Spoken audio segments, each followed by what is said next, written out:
Chapter 13 The Aftermath. Daybreak and the storm had passed, but the sounds of the water were everywhere.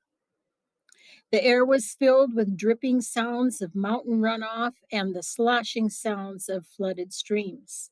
And then came a very different sound. It was the clanging sound made by when a robot slips on a wet rock. There were quite a few clangs that morning. As Roz worked her way downhill, she scanned the aftermath of the storm. Giant mounds of mud and debris had formed below the cliffs. The island's central river had crested its bank and spilled into the nearby fields and forests. Some trees had been uprooted, others were submerged, their upper branches barely poking above the floodwaters, their lower branches swarming with fish instead of birds. After such a storm, you might expect to see animal corpses scattered among all the devastation, but the animals seemed to have survived just fine. Somehow, they had known the storm was coming and they had found shelter long before it rolled in. Lowland creatures who had sought refuge on higher ground were waiting patiently for the water to recede. Deer were wading through the flooded fields. Beavers were busily collecting a trove of fallen branches.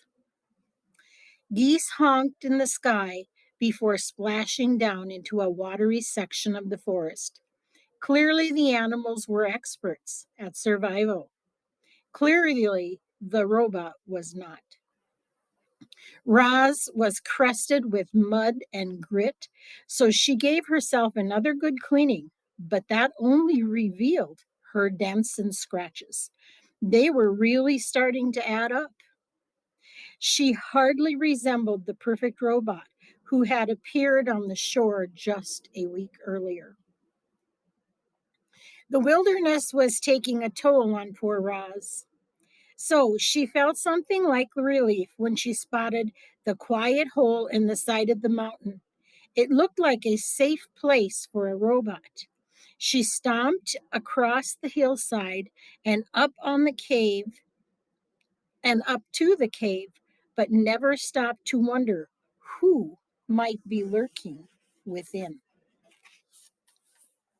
Chapter 14 The Bears. Roz stomped into the cave and then she stomped right back out. Please stay away, said the robot to the two bears who were nipping at her heels. You see, when Roz stomped into the cave, she accidentally woke a brother and sister bear from their morning nap, which is never a good idea.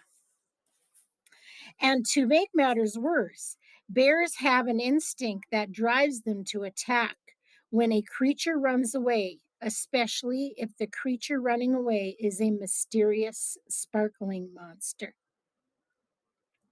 So, as the startled bears watched Roz stomping out of the cave, they really had no choice at all. They simply had to take up the chase.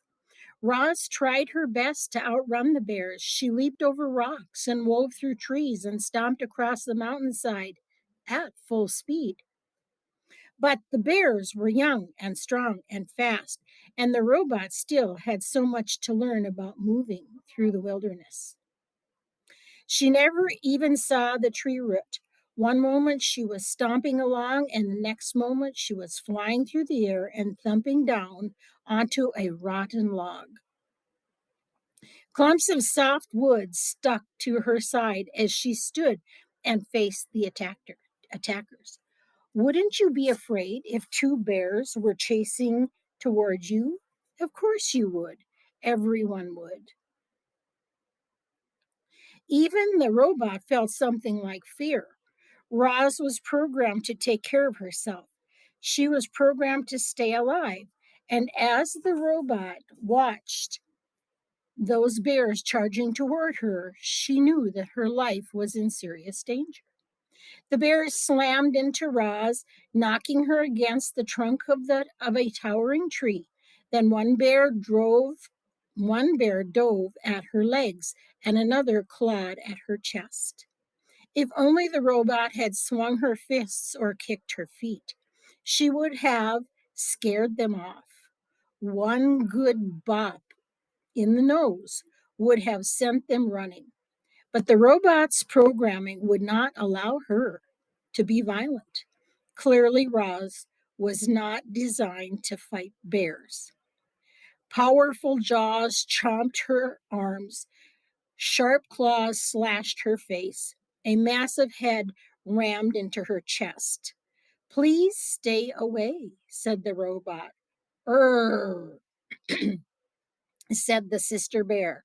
Grrr, said the brother bear. And then the bears went in for the kill. But the robot had managed to escape. Using all the strength in her legs, Roz jumped straight up, high into the air, and landed on a tree branch overhead. The tree shook with the sudden weight of the robot, and then thunk, thunk. The same pine cones, two pine cones bounced off Roz, and a moment later, thunk, thunk, the same pine cones bounced off the bears below. The bears grunted with annoyance. This gave Roz an idea.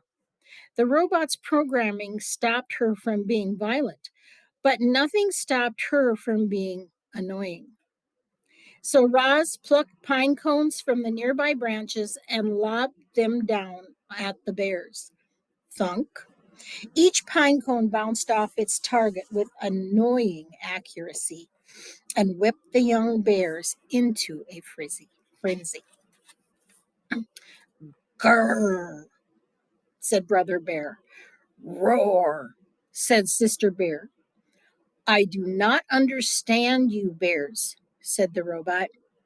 Roz was about to unload a whole armful of annoying pine cones when a distant roar echoed through the forest. Back at the cave, the mother bear was calling for these two, and she did not sound happy. The young bears looked at each other. They knew they were in trouble. But before lumbering home, they glared up at Roz and snorted one last time. More than anything, they wanted to kill the robot. The Pine Tree, Chapter 16. Tree. She stayed on her branch long after the bears had gone, enjoying some peace and looking herself over. In addition to the bite marks and claw marks, the robot was also covered in dirt, which of course meant it was time for another cleaning. She was making good progress when she felt something sticky on her arm. The problem with sitting in a pine tree is that eventually the tree's sticky resin will find you. It always does. And it found Roz. The robot scrubbed and scraped at the resin, and soon her fingers were completely coated in the sticky stuff. Then it was all over. Her arms and her legs and her torso, and things were about to even get messier.